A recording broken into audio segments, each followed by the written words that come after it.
Expressions. ठीक है, ये क्या है? डेटा एनालिसिस एक्सप्रेशन है। ओके, तो डेटा एनालिटिक्स एक्सप्रेशन में किस तरह के एक्सप्रेशंस आते हैं? Just for example,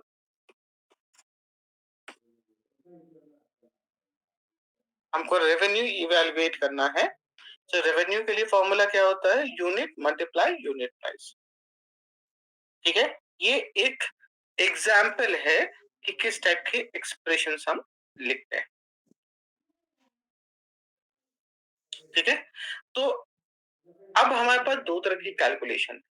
so how we can decide कि हमें यहाँ पे रो बाय रो कैलकुलेशन करनी चाहिए या हमें कॉलम बाय कॉलम की एक्सप्रेशन को लिखना चाहिए, sorry row by row expression चाहिए, या हमें मेजर्स का एक्सप्रेशन चाहिए, किस टाइप की एक्सप्रेशन चाहिए, हम कैसे डिसाइड करेंगे?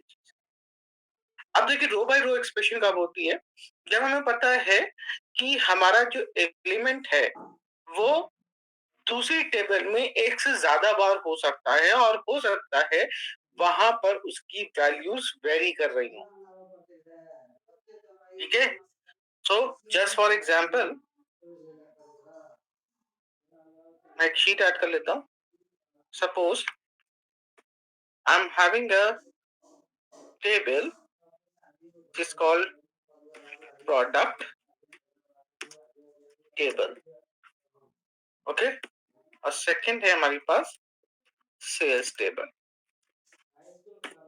अब प्रोडक्ट टेबल में हमारे पास कुछ सर्टेन प्रोडक्ट्स हैं। ओके, इनका सीरियल नंबर दे रखा है, serial number, product name.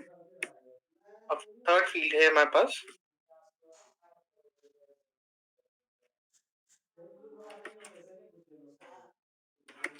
Quantity. ठीक है,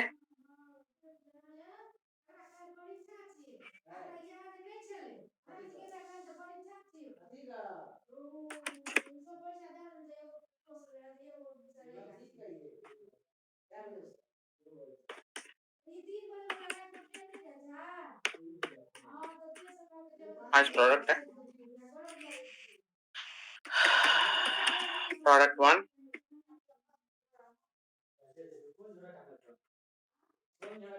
प्रोडक्ट 2, प्रोडक्ट 3, प्रोडक्ट 4, प्रोडक्ट 5। अब इनके कुछ रैंडम यूनिट सोल्ड आउट हुए हैं।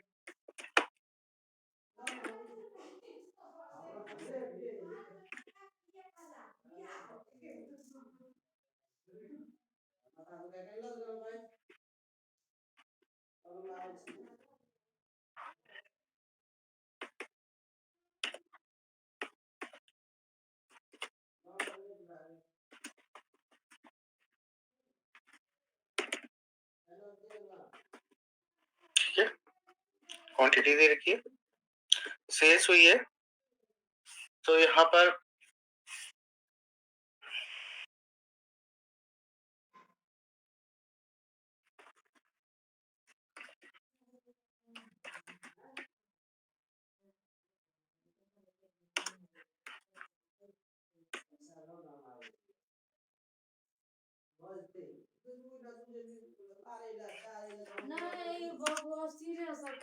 पीटी,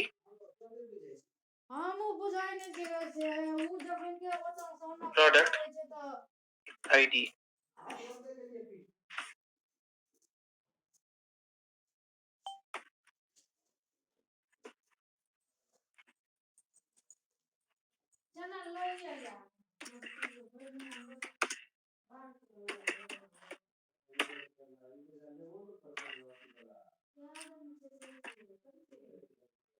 मैं एक टेबल बना रहा हूँ ताकि मैं आपको एक्सप्लेन कर सकूँ अबाउट द कैलकुलेशन नीड। ठीक है, तो यहाँ पर मैंने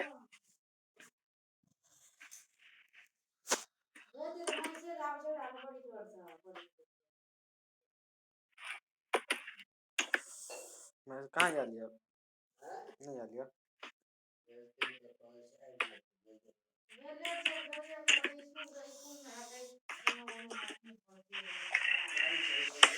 मुझे 1 मिनट लगे।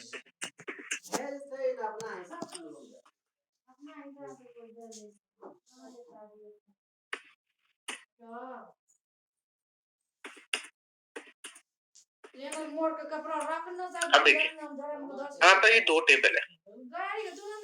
पहली है प्रोडक्ट टेबल, जिसके अंदर हमारा प्रोडक्ट लिस्ट है। उसके अलावा प्रोडक्ट की आईडी क्या है वो दे रखी है, और उसके अलावा उस टेबल के अंदर हमें दे रखा है कि प्रोडक्ट का प्राइस क्या है।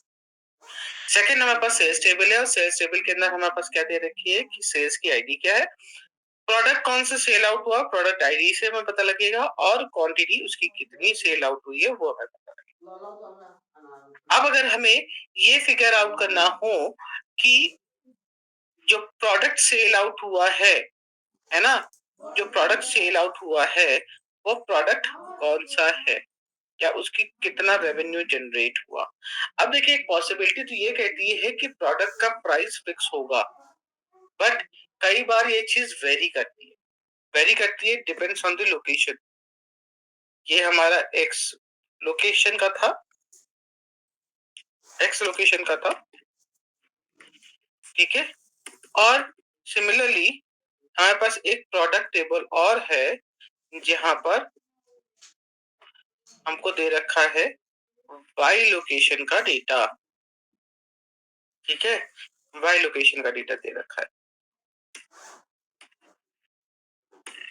सो हमारे पास एक्स लोकेशन का डेटा और वाई लोकेशन का डेटा है,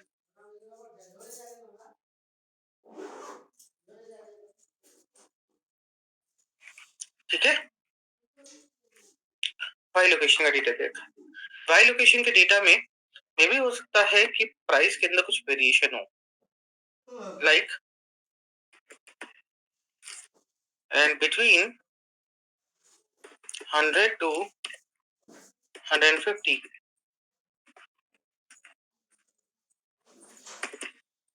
ठीक है। अब देखिए, प्रोडक्ट सेम है, प्रोडक्ट 1 इस यहाँ लोकेशन पे भी है और यही प्रोडक्ट यहाँ लोकेशन पे, बट दोनों के प्राइस डिफरेंट।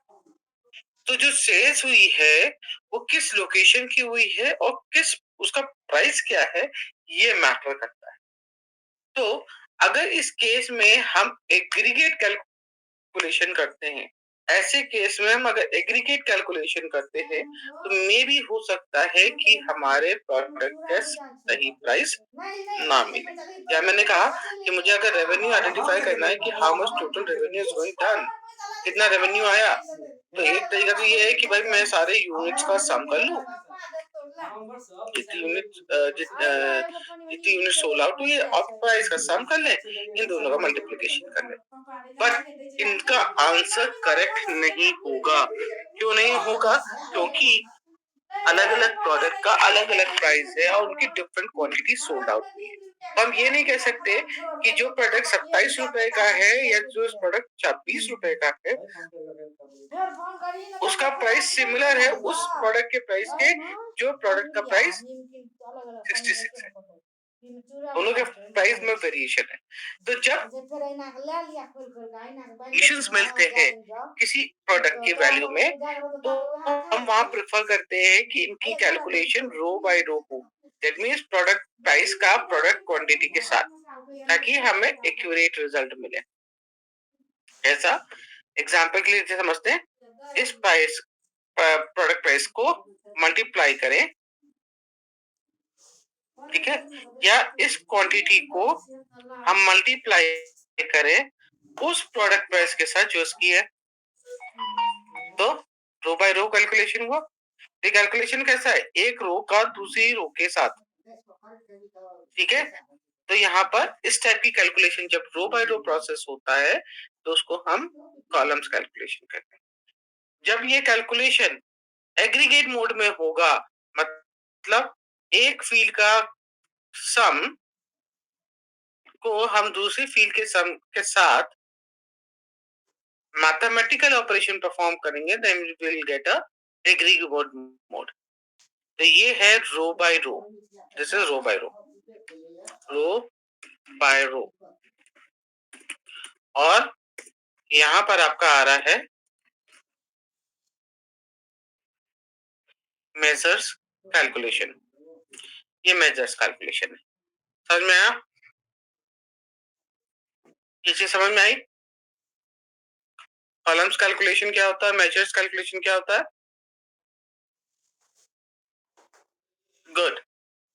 तो कॉलम्स कैलकुलेशन में हम कैलकुलेशन को रो बाय रो करते हैं और मेजर्स कैलकुलेशन के अंदर उसको हम एग्रीगेट मोड में करते हैं। अब दोनों के आउटपुट में एक मेजर ड्रास्टिक डिफरेंस है, ठीक है? क्योंकि according to the BODMAS rule एक कैलकुलेशन में पहले सम हो रहा है फिर प्रोडक्ट हो रहा है, और दूसरे के अंदर हम पहले प्रोडक्ट कर रहे हैं फिर उनका सम कर रहे हैं, तो उन दोनों के आउटपुट में एक मेजर डिफरेंस आएगा। सो इस केस में सही कैलकुलेशन टाइप इलेक्ट करना एक इंपॉर्टेंट रोल रखता है। आपने सही कैलकुलेशन टाइप यूज किया है तो सही आउटपुट आएगा, एक्यूरेट आउटपुट आएगा, otherwise you will be getting a garbage data. ठीक है? सो इतनी चीज हमने डिस्कस क्यों की है? क्योंकि हमें अपने इस डेटा के अंदर कैलकुलेशंस को करना है। अब बात आते हैं कि कैलकुलेशन क्या करनी है। तो जैसा मैंने कहा था कि हमें दो चीज फिगर आउट करनी थी कि वो कौन सा लोकेशन है those who are profitable for the supermarket, and we also need to find out the item which is profitable for the supermarket. तो इन दो केस में, इन केस में, इन दोनों ही प्रॉब्लम स्टेटमेंट के केस में सबसे पहले तो हमें फिगर आउट करना पड़ेगा कितनी यूनिट सोल्ड हुई। यूनिट सोल्ड, कितनी यूनिट सोल्ड आउट हुई। सेकंड, हमें ये चेक करना पड़ेगा कि प्राइस के अंदर क्या वेरिएशन आया, whether it is positive or negative। ठीक है, whether it is positive or negative। ठीक है, which is called profit margin. इसको हम क्या बोलते हैं? Profit margin. And after that we need to calculate net profit. ठीक है, हम नेट प्रॉफिट कैलकुलेट करेंगे। तो ये तीन चीजें, तीन बेसिक कैलकुलेशन हमें यहाँ पर करनी है। अब अभी हमने बात किया था कि जब हम प्रॉफिट इवैल्यूएट करते हैं तो हो सकता है कि किसी सेल्समैन ने उस पर्टिकुलर प्रोडक्ट को एक्स रेट पे सेल आउट किया, और ये भी पॉसिबल है कि दूसरे सेल्समैन ने उसी प्रोडक्ट को x+1 में सेल आउट किया हो या x-1 पे सेल आउट किया हो, तो उनके प्राइस में वेरिएशन हो सकता है। तो हमें क्या करना पड़ेगा? हमें इस कैलकुलेशन के लिए जो कैलकुलेशन टाइप यूज करनी है वो है row by row process. In the other words, I can say set columns calculation. ठीक है, हमें क्या यूज करना है? कॉलम्स कैलकुलेशन को यूज करना है। अब पहले तो हम क्या करते हैं, इनके लिए कैलकुलेशन लिख लेते हैं कि भाई कैलकुलेशन क्या होगी, और उसके बाद इसको इंप्लीमेंट करेंगे अपने डेटा के ऊपर। सो अगर मैं यूनिट सोल्ड निकालना है तो हमें क्या करना पड़ेगा? हमारे पास इनिशियली कितनी क्वांटिटी थी और अब कितनी बची है। अगर हम इनका यूज करें तो हम यूनिट सोल्ड निकाल सकते हैं। पहले हमारे पास 5 क्वांटिटी थी, फर्स्ट रिकॉर्ड देखिएगा। Initially we have a 5 quantity and after done the sale we got a 1 quantity remaining. पहले 5 थी, सेल के बाद 1 बची। कितनी क्वांटिटी पे सेल आउट हुई? 4। कैसे निकाला? 5 माइनस 1। तो कैलकुलेशन हो गया total quantity minus current quantity. Calculation क्या है? Total quantity minus current quantity. This is the calculation.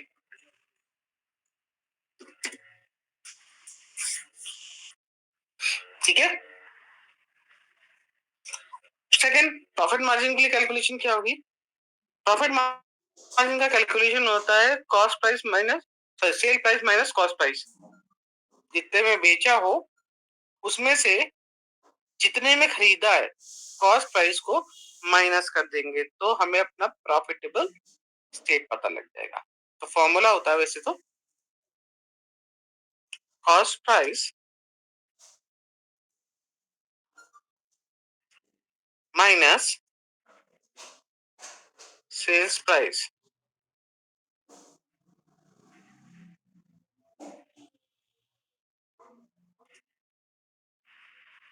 Okay, but इसके लिए हम फॉर्मूला क्या यूज करेंगे, अपने फील्ड्स के अकॉर्डिंग लिखते हैं। पहले हमें कॉस्ट प्राइस निकालना है। कॉस्ट प्राइस कैसा आएगा, sorry sales price minus cost price होता है, सॉरी मैं गलत लिख रहा हूँ।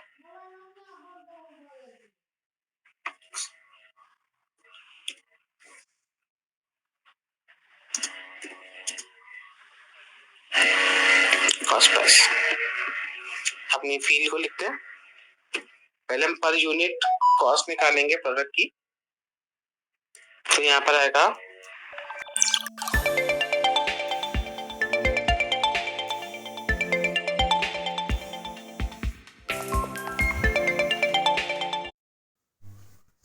हाँ लेला केला कथी केला। Okay, so this is the calculation which I need to do.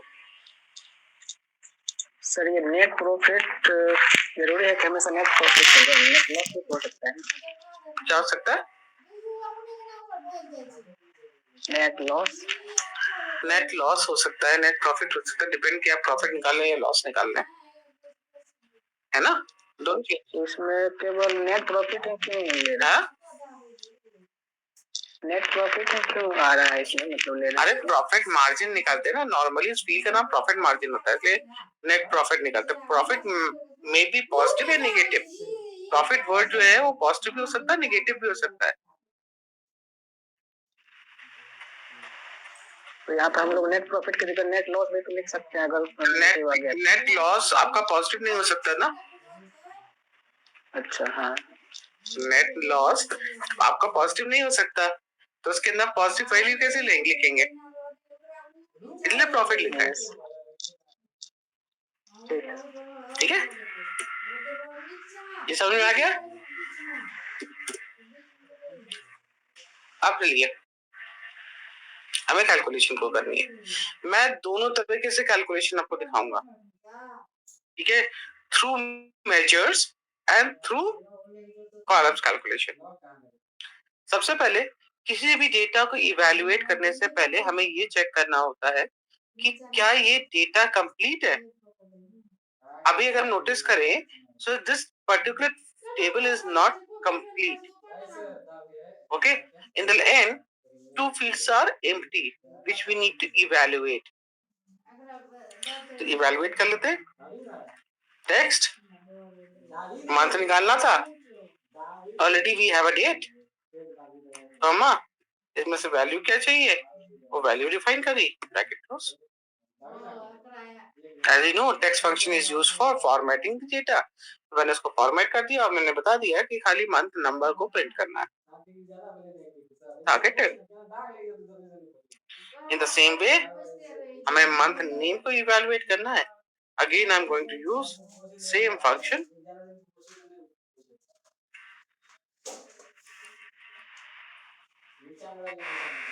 Comma format में तो m की जगह 4m दिए, 4m दिए।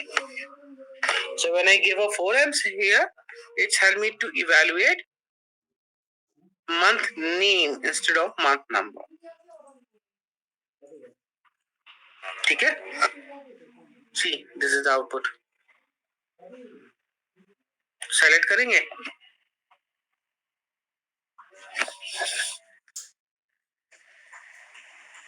and let me drag the formula.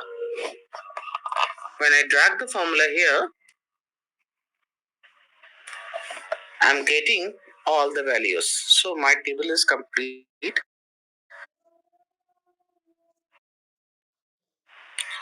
I'm completing this data over here. Now I need to come in an insert mode where I need to opt pivot table. ठीक है, pivot table पे click किया और यहाँ पे new sheet कर लेते हैं। अभी जो कैलकुलेशन मोड मैं यूज करने जा रहा हूं वो कैलकुलेशन मोड किसका है? कॉलम्स कैलकुलेशन के लिए, that mean row by row process के लिए। इसके बाद मैं मेजर्स कैलकुलेशन के थ्रू इसको करके दिखाऊंगा। पहला हमने किया, न्यू शीट पे ले जाते हैं। अब सबसे पहले हमें वो 3 फील्ड्स को इवैल्यूएट करना है। तो यहाँ पे जाएंगे, फील्ड आइटम सेट, ऑप्ट करेंगे कैलकुलेटेड फील्ड। ठीक है, पहला कैलकुलेशन दिया, इट्स अ यूनिट सोल्ड।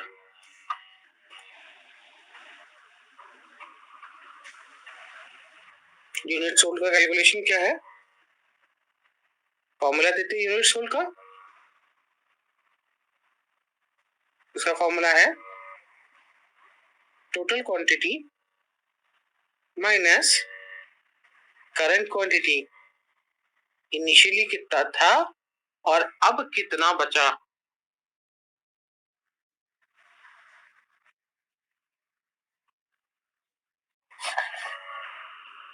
ठीक है,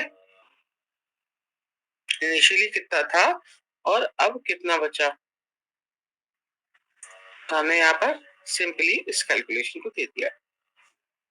Once I give this calculation here and when I click add button on an add button, तो आपकी इस लिस्ट के एंड में एक और फील्ड आ गई है which is called unit sold। ठीक है, तो पहला कैलकुलेशन हमने कर लिया। सेकंड कैलकुलेशन क्या करना है? हमें प्रॉफिट मार्जिन निकालना है, राइट?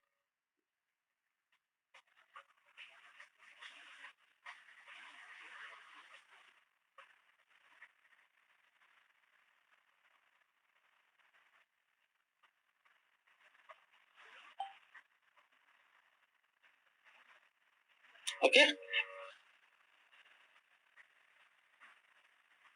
तो प्रॉफिट मार्जिन निकालने के लिए फील्ड का नेम देंगे आप,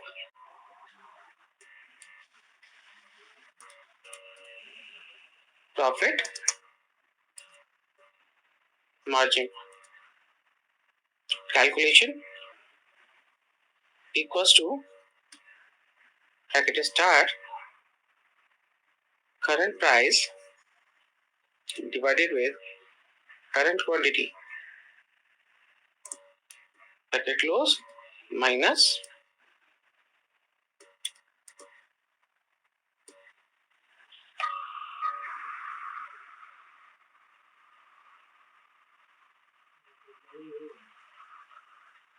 total price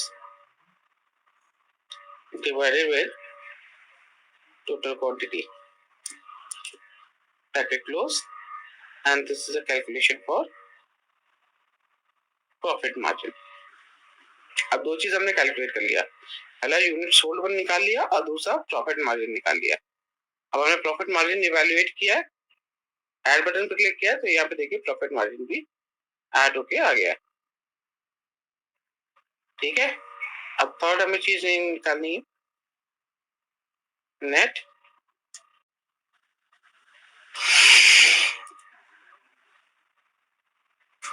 profit.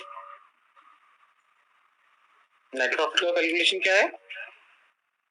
Unit sold multiply with profit margin, add, and after doing this, once your work is done, simply you need to click on OK button। OK button पर click करने पे आप notice करोगे ये तीनों चीजें calculate होके आ गई। अब यहाँ पर हमें यूनिट सोल्ड की कोई नीड नहीं है, हमें प्रॉफिट मार्जिन की नीड नहीं है, हमें चाहिए नेट प्रॉफिट। तो हमारा नेट प्रॉफिट क्या आ रहा है? नेट प्रॉफिट आ रहा है negative 836.86 and something is the net profit। That means the supermarket has getting loss over these sales. उसका एग्जीक्यूट सेल कैसा है? लॉस मेकिंग है। अब हमें ये चाहिए क्या था? हमें चाहिए था वो डिलीवर टाउन के नेम जो कि प्रॉफिटेबल है। तो यहाँ से पिक करेंगे डिलीवर टाउन को और उसको यहाँ पे ड्रॉप कर देंगे रोज में। When I drop this, you may see we got a location name. अब वो लोकेशन प्रॉफिटेबल है, लॉस मेकिंग है, वो हमें उनके आउटपुट से पता लग रहा है। Some are positive and some are negative. So मैं डेटा को सॉर्ट कर ले रहा हूँ based on net profit value. ठीक है, यहाँ से लेके यहाँ तक के ये सारे आपके profitable location. Okay, if I need to display only the profitable locations, drop down पे जाएंगे, वैल्यू फिल्टर में जाएंगे, डेटा देन 0, ये देखिए, these are the only location which is profitable.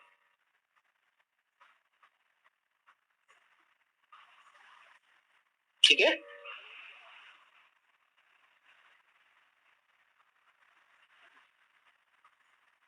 हमने इजीली फिगर आउट कर लिया और हमने खाली उन्हीं को ही डिस्प्ले किया है। सेकंड, हमें वो आइटम निकालने थे जो प्रॉफिटेबल है।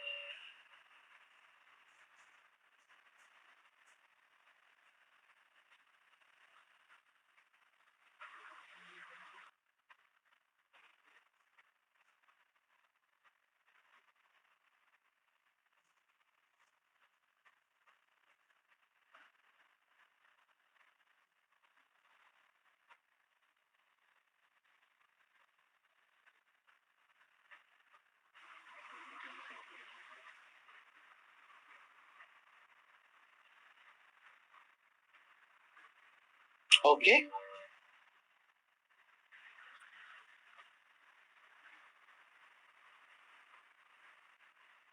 Already we have net profit.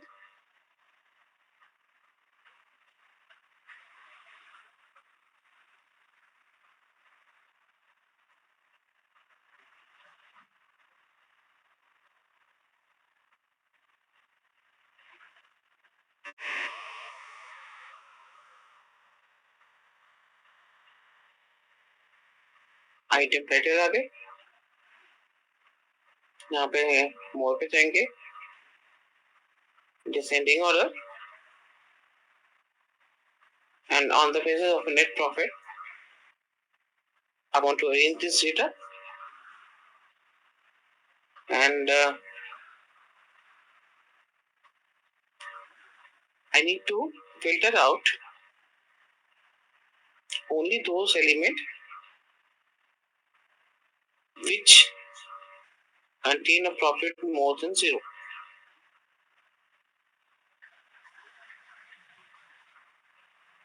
ठीक है,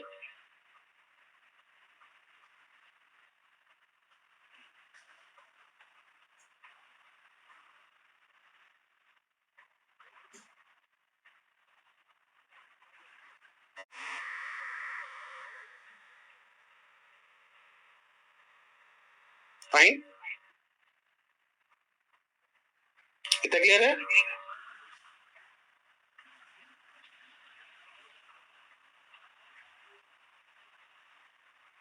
चलिए मैं आपको 10 मिनट का टाइम दे रहा हूँ, इसको करके देखिए। तो मैं आपको सेकंड प्रोसेस बताता हूँ कि इसको सेकंड मेजर्स कैलकुलेशन से कैसे करेंगे। अभी हमने कॉलम्स कैलकुलेशन अप्लाई किया। Okay, take your time and finish it fast.